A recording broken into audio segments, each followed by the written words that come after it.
Hello बच्चों, इसके पहले के वीडियो में हमने देखा था कि फूड, न्यूट्रिएंट्स और न्यूट्रिशन, इनके बेसिक कॉन्सेप्ट को हमने समझाने की कोशिश की थी। अगर आपको समझ में आया तो कमेंट्स करिए, नहीं समझ में आया तो भी कमेंट करिए, लाइक करिए और शेयर करिए। ठीक है, तो अब हम आगे बढ़ते हैं और हम डेफिनेशंस की बात करते हैं कि बेसिकली अगर भी समझ में तो आ गया, ठीक है, लेकिन जब एग्जाम होगा तो हमें बेसिकली लिखना होगा, क्योंकि टीचर को समझाने के लिए हम उसे लिख के ही समझा सकते हैं।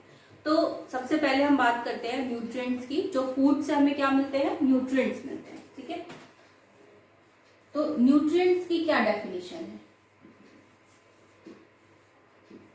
न्यूट्रिएंट्स क्या थे हमारे? न्यूट्रिएंट्स हमारे थे कार्बोहाइड्रेट, फैट और प्रोटीन, राइट। तो न्यूट्रिएंट्स क्या होते हैं? न्यूट्रिएंट्स वो सब्सटेंस होते हैं, ठीक है। A substance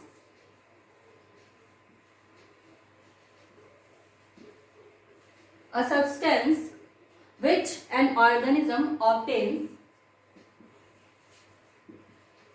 which an organism obtain from their surroundings। ठीक है, न्यूट्रिएंट्स वो सब्सटेंस होते हैं जो किसी भी ऑर्गेनिज्म को कहाँ से मिलते हैं? उनके सराउंडिंग से मिलते हैं। एग्जाम्पल में क्या लिख सकते हैं? Carbohydrate, fat and protein. ठीक है, ये बेसिक की हम बात कर रहे हैं। इसके अलावा आपके विटामिन भी होते हैं, आपके फाइबर्स भी होते हैं, जो भी हम खाना खाते हैं उसमें फाइबर्स भी होते हैं, वाटर को भी लिख सकते हैं। लेकिन जो बेसिक चीजें आती हैं वो कार्बोहाइड्रेट, फैट और प्रोटीन आती है। ठीक है, अब हमने न्यूट्रिएंट्स लिए, खाना खाया, डाइजेशन किया और डाइजेशन से हमें एनर्जी मिली। ठीक है, एनर्जी में क्या होते हैं? न्यूट्रिएंट्स हमें एनर्जी देते हैं। ठीक है, तो अब न्यूट्रिशन क्या है? What is nutrition? न्यूट्रिशन क्या है? न्यूट्रिशन एक तरह का प्रोसेस होता है। क्या होता है? एक तरह का प्रोसेस होता है जिसमें हम न्यूट्रिएंट्स को इनटेक करते हैं। किसी भी कोई भी ऑर्गेनिज्म उनको यूटिलाइज करता है। किस लिए यूटिलाइज करता है? अपने एनर्जी के लिए, ठीक है, अपने काम करने के लिए, अपने डेवलपमेंट के लिए, अपनी ग्रोथ के लिए। ठीक है, तो लिखते हैं nutrition is a process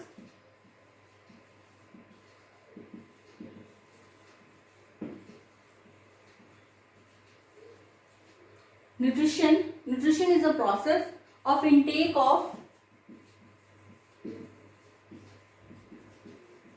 nutrients. Nutrition is a process of intake of nutrition by an organism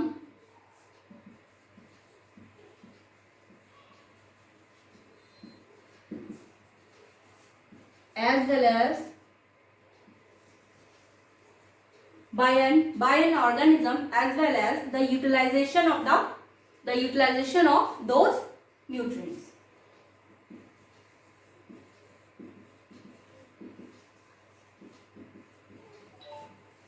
Utilization of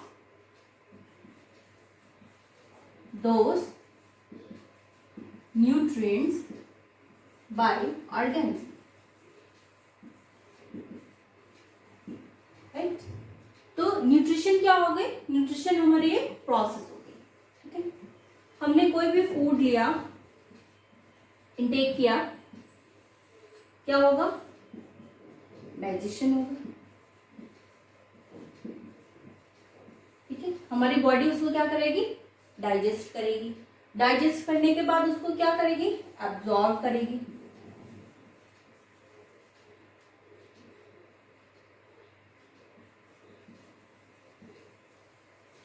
absorption के बाद क्या होगा? उसका यूटिलाइजेशन होगा।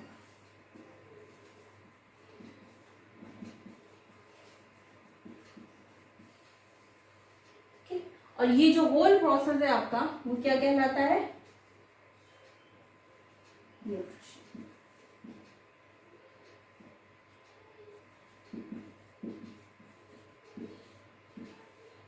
ठीक है, फूड आपने इंटेक किया,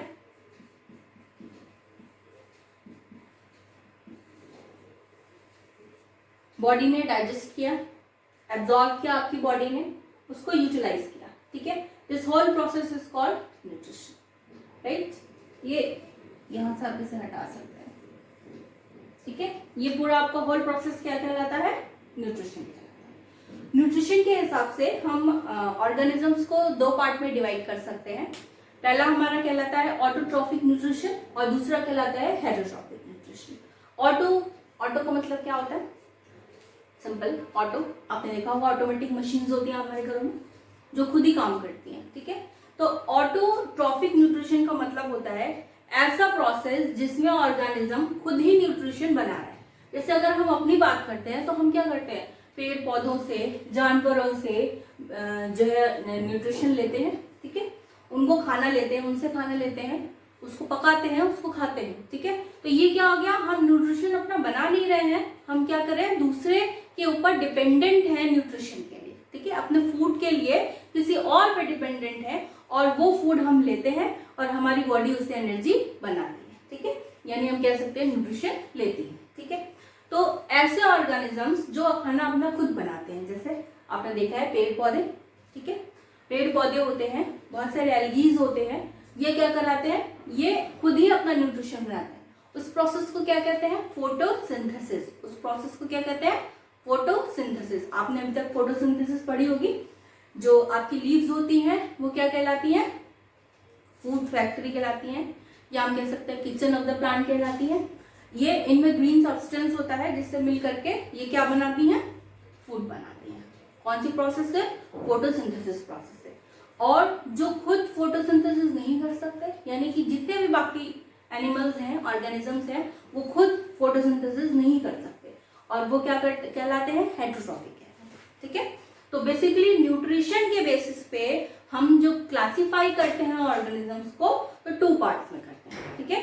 तो हमने न्यूट्रिशन समझा, हमने न्यूट्रिएंट्स की डेफिनेशन देखी, न्यूट्रिशन की डेफिनेशन देखी, और इस तरह से हम अगर डायग्राम बना करके टीचर को पेपर में बना देते हैं तो हम ज्यादा मार्क्स मिलते हैं, क्योंकि टीचर को समझ में आता है कि बच्चा समझ रहा है चीजों को, ठीक है। कोई जरूरी नहीं है कि जो बुक्स में डायग्राम्स बने हैं, फ्लो चार्ट बने हैं, आप अपने खुद से नहीं बना सकते, ठीक है।